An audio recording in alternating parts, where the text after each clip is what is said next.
Are we opening with a beer pour?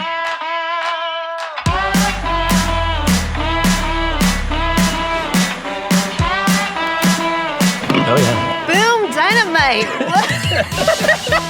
Their minds are blown. It's blowing my mind. Yeah. Look at them all. Yeah. Just melted faces. Welcome to the outrageous Homebrewers Social Outpost, also known as O.H.S.O, an Arizona brewery built by the people for the people. Founded on a shared love for dogs, bikes, family, friends, and beer.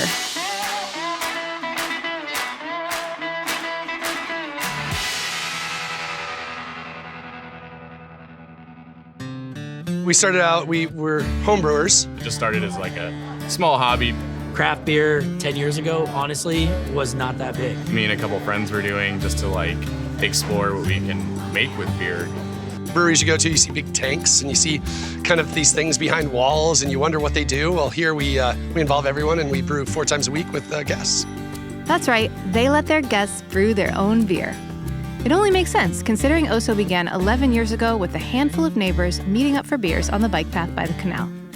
It was kind of molded by the community anyway, like everybody rides their bike. We also happen to be on a canal that just runs all through town.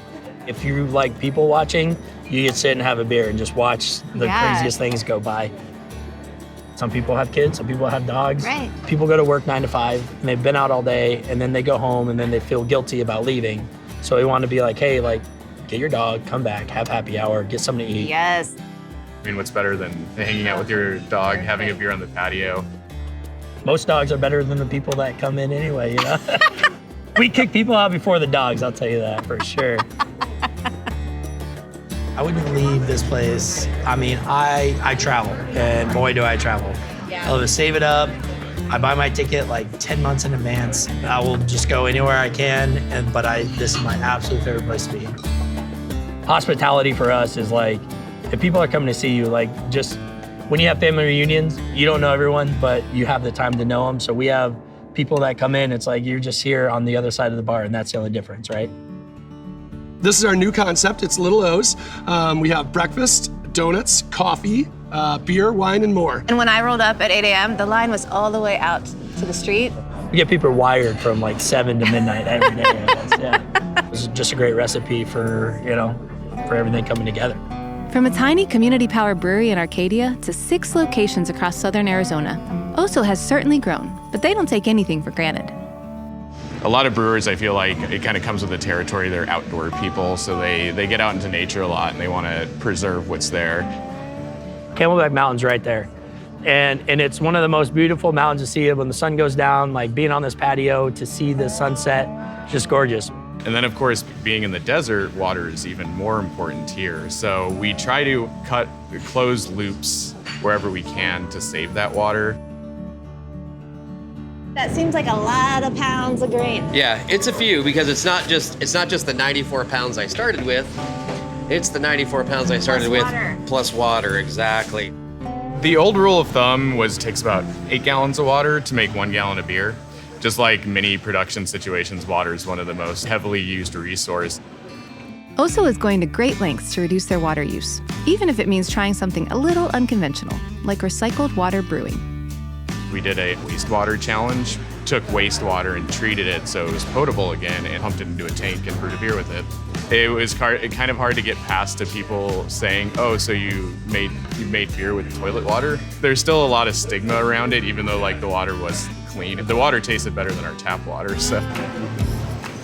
The fun thing about brewing is when you start looking at sustainability, it actually helps your process out and of course your bottom line too.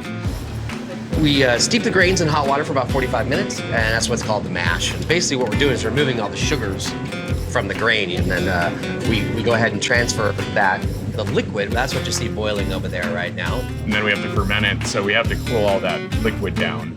So they pass their boiling unfermented beer, also known as wort, through a heat exchanger, and then use that heat to heat the water for the next batch. Like a batch of beer here uses about 1,000 pounds of grain. We're brewing anywhere from 3 to 6 times a week, so it adds up quickly.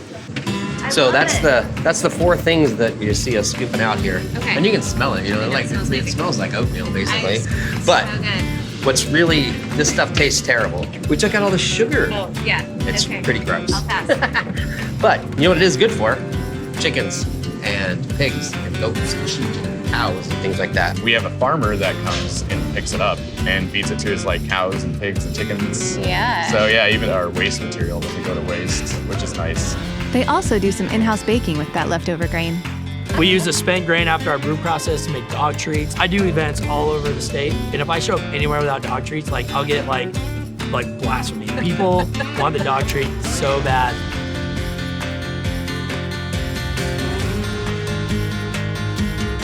Your shirt says I'm never drinking again. Yeah, this is a lie. I just try real hard to take, Monday off, maybe Tuesday.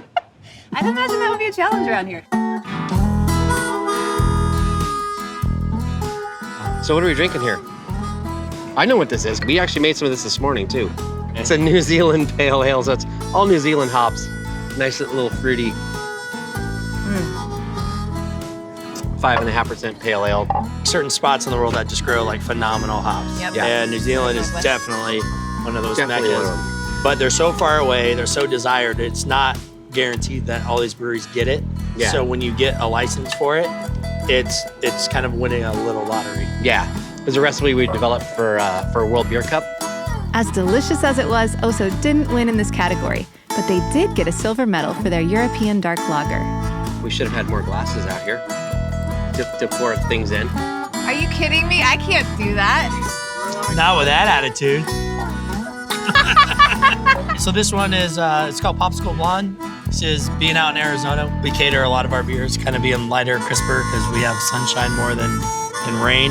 It's a raspberry lemon blonde, which is exactly what it sounds like. It's a little bit fruity and it has that little citrus. So it's kind of like the rosé of beer. You chase down the truck on your block, give them $2, they give you get a little bomb pop. See, bomb pop. Yeah. Yes. This is by far one of our most popular beers. You see guys out, there's a guy out here with his leather jacket and his pit bull. He's got Yes. he's got 2 pitchers of popsicles in there. Next up, barley wine, coming in at a hot 15%. I think this is definitely a sipper. I would like Oh man, come on, Kale. What are you doing to me? I thought you wanted serious. more. That is so good.